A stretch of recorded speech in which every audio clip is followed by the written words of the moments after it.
Welcome back to the Sports Lounge. I'm Nathan Stacken. We have done a little research and investigating, and we have found out that a lot of people like to see NFL players run around in their underwear doing drills, and it might improve their prospects and their draft status come April's NFL draft. And no one likes the combine better, at least on this set, than Blake Day. I like to call him our Mel Kiper Jr. Blake, let's just begin. This is in your wheelhouse. Who did you see so far that's really done a nice job in rising their draft stock?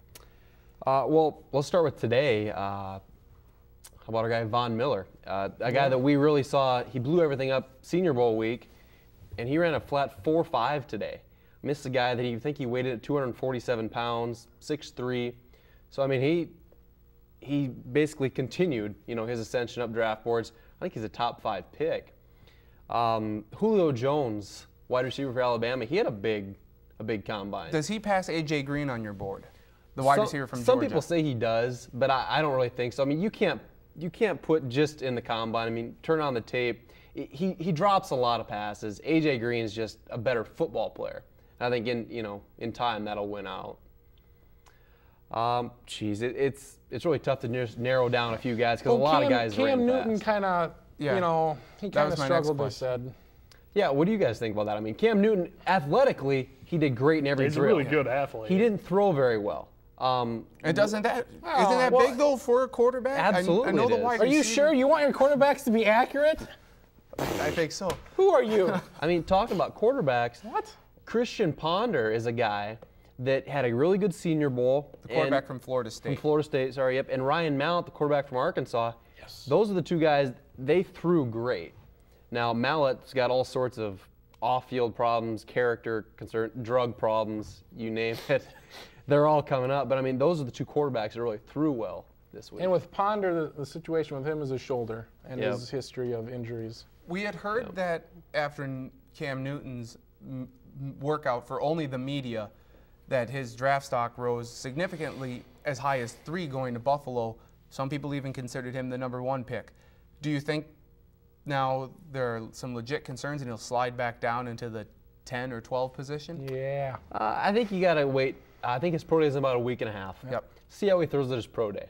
I mean, it's somewhat a mixture of the combine, but it's also more in his setting. So I think he's still going to end up being a top 10 pick.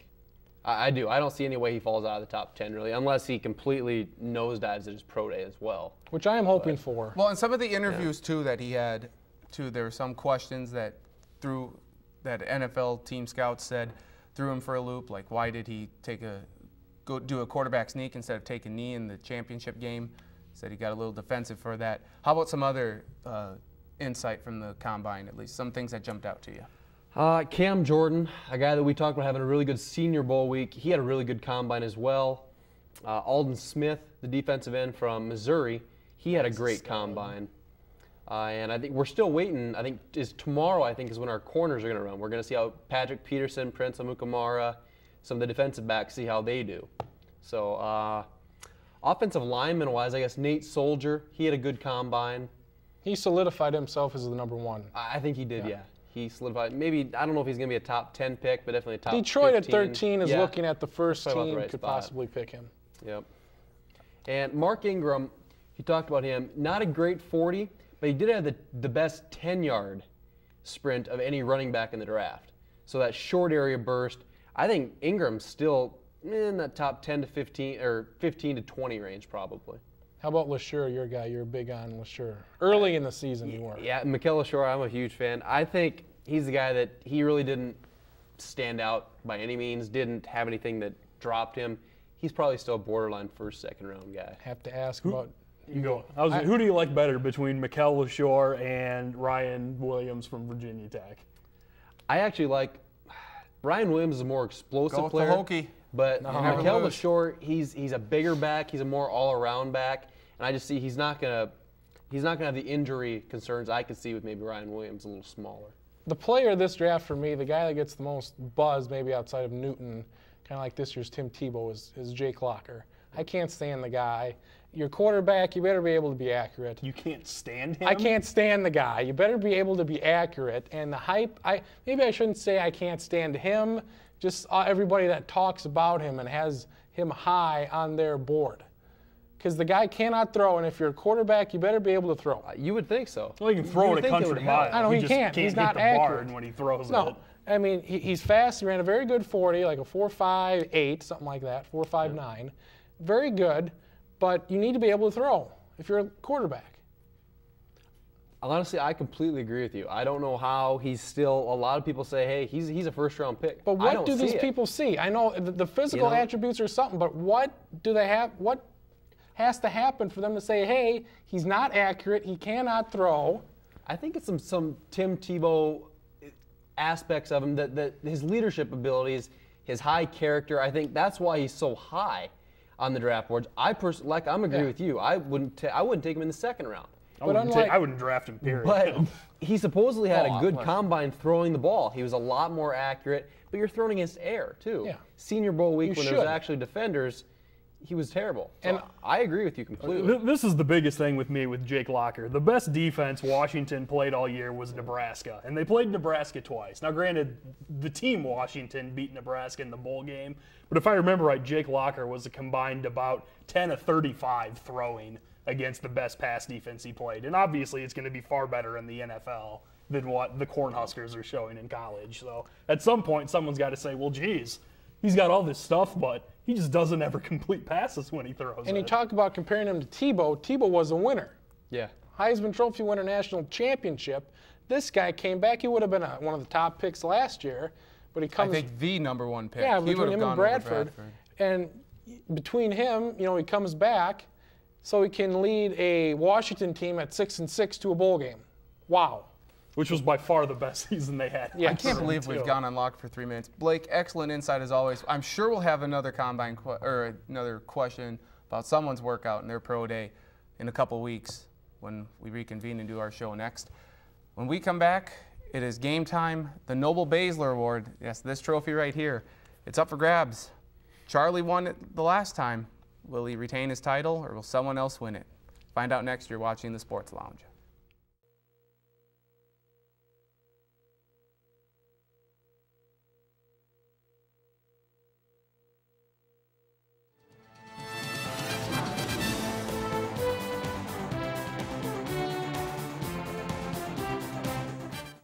All right, and welcome back to the Sports Lounge. I'm Nathan Stacken. It is now time for game time, and I'm back in my normal spot this week because Charlie last week, he beat me for the Noble Baszler Award, this lovely trophy that I'm holding up right now. So will Charlie retain it, or will someone else on the set win? I don't know, but there it is again. We'll set it down there, and now I will ask the first question to the panel. We're playing true false as we normally do. In light of BYU's win over #4 seed San Diego State on Saturday, BYU is deserving of a #1 seed. True or false? All trues. All right. Blake, explain yourself. Yeah, I think they're going to get that 1 seed out west. I mean, they're flat out a good team. They're led by Jimmer Fredette, obviously, who's one of the best players, could be the player of the year, And that entire team, great shooters. They're athletic. The resumes speak for themselves. I see them as a 1 seed, yeah. I say they're a 1 seed now, but let's see how the conference tournament plays out. I can't believe they have their number against San Diego State. I watched that game, and they just shot the lights out. They're a really good team. They absolutely are. They're deserving of it right now. And it doesn't hurt that Pittsburgh's losing, Duke's losing, Texas. All these teams in the top 5 are losing on a weekly basis. Nobody wants to be number 1. Yeah. That's what I was going to say. Is that, a week or 2 weeks ago, I wouldn't have thought BYU would have a shot, but apparently nobody wants to be ranked #1. So, I guess we might as well see how BYU does with it. All right. Second true or false question, closer to home, with the Summit League first team being named very soon here at the conference tournament. Nate Wolters should be Player of the Year. True or false? Okay, Blake, true. Why? Well, I there's assume some you're bias. taking him over Benson, right? Over Keith Over Benson? everybody. You're taking Well, I over mean, Keith Benson? should he be? I mean, the kid is playing at an extremely high level. Will he be? No. I mean, I don't think he will. I think Keith Benson obviously will be. And there's so much with name recognition. I mean, Benson obviously backs it up with his play as well. But, that could just be from watching, Nate Wolters on a night in, night out basis where he just plays at that level all the time. I think it's kind of a. I just dropped my. If you had bigger hands, that wouldn't happen. You're right. If I had Stacken's hands, I would probably something. Anyway, I think with the Player of the Year, it's sort of a body of work kind of cumulative thing. Now Benson has had a great career, and I think him getting this honor will probably be a culmination of all of that. As far as Wolters, he's absolutely deserving. There was a stat at the beginning of last week before the NSU game where Nate Wolters was the only guard in the nation.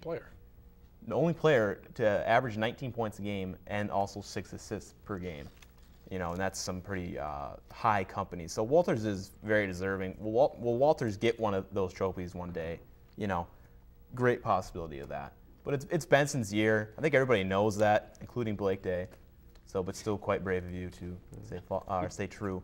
But it's Benson's year, and Alex Young's a very good player too. All right. And it doesn't look very good for a conference like the Summit League to have an NBA player like Benson not win Player of the Year. That just doesn't look very good for them. He has a very funny Twitter account, by the way. Just throwing that out there. Okay. Benson? What is it? Really, Benson? He goes by Keto. Right, what the hell is that? I don't know. It's just his nickname. All right, we can get into Keith Benson's personal life and Twitter account later. for Third the question now. radio We talked show. about Yeah. the NFL Combine in the last segment. So true or false, the NFL Combine is must-see TV? Oh, look at that. I've been 3 for 3 before he asks the question. I put it up. This guy, hell yeah. Look at Well, I know why, because our Mel Kiper Jr. here, he really loves the Combine. So, Blake, why is it must-see TV? Well, I mean, it obviously is for me. The thing is we don't get NFL Network up here. NFL.com, you can. Yeah. Have you been doing that? A little bit. You got to but, do that. It's the same thing. It is for certain positions. I mean, certain guys, wide receivers, running backs, that kind of thing. 40s will be better. 10-yard splits will be better. It is for me because it lets you know, how do they respond to certain situations? You get into the competition. Does it bring out the best in these players? So, is it a little overrated? Yes, but is it must-see TV? For me, it is. Yeah. It's not must-see TV, but do you get stuck for an hour watching it? Yes. Who has NFL? You don't. I do. Well, I looked on NFL.com and I watched it for about a good 45 minutes. Earlier this week, same I watched even like an offensive line like shuttle drill. I find myself watching it for like 15 minutes, being like, I could do it faster than they could. But it's not must see. But nonetheless, it's one of those things, where you can't stop watching once you start. Is there a more worthless drill than the vertical jump for an offensive lineman? I mean, honestly. You broad raise a good jump? point. Broad jump. Hey. Hey, I mean, a quarterback gets a pass, bat it up in the air. You gotta wanna see know how if he your gotta old slap lineman it down. is going to be able to slap it down before the D lineman. I mean, yes. That could make or break it. That could be a day 1 or day 2 pick about kind that. of importance there. Millions right. of dollars riding on that. Final question of the true-false segment. I know we're short today, but got a good trivia question for you.